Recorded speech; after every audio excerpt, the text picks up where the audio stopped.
All time हायची psychology काय असते आजच्या व्हिडिओमध्ये एक्सप्लेन करतो. पहिली गोष्ट, ऑल टाइम हाय म्हणजे काय?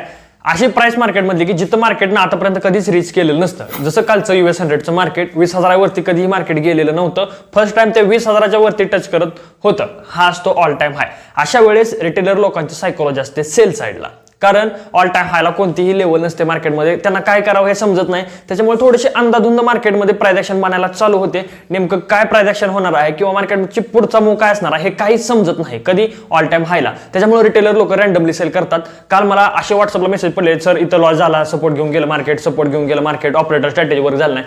पण मी टेलिग्राम ग्रुपला एक मेसेज टाकला होता, मार्केट ऑल टाइम हायला आहे, रिटेलर लोकांची सायकोलॉजी सेल साईडला आहे. तरीही तुम्ही सेल मारत असाल तर तुमच्या माइंडसेटला मी काही करू शकत नाही. जर तुम्हाला माहित नसेल ऑल टाइम हाय काय असतो किंवा काय सायकोलॉजी असते, तरी सुद्धा मी ग्रुपवरती मेसेज तो टाकलेला होता टेलिग्राम चॅनलला. तर तुम्ही टेलिग्राम चॅनलला सगळेजण जॉईन होऊन घ्या. मार्केटमध्ये बऱ्याच वेळा थोडं सजेशन देत असतो की मार्केट कोणत्या डायरेक्शनला जाण्याचे चान्सेस आहेत.